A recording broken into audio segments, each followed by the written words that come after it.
The second item is this guy. It's the HDMI over IP matrix kit, and it too offers up to 3 main features.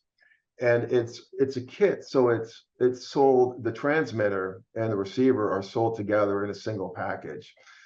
But you can also buy transmitters separately. You can also buy receivers separately, so you can scale out as many source inputs as your venue would require, going to your receivers that support the many displays.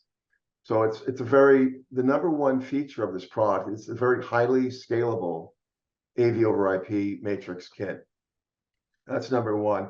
Number two, it supports KVM over IP. And then what it also does, it supports, again, video walls. In this case, they will support up to a max of 5 of a video wall that's a 5x5, so 25 displays. It's pretty large. So, and then because it's AV over IP, you can use the video wall capabilities of this product in small venues or larger venues, like this diagram shows. So this is an illustration of a campus-wide network, right? This is a large campus.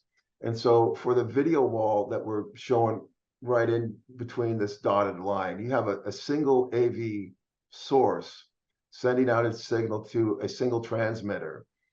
The transmitter is connected to the IP network on this campus and is sent across to a different location of the campus, where it's received by these 4 receivers that in turn each populate the 4 screens that are represented in this 2x2 video wall.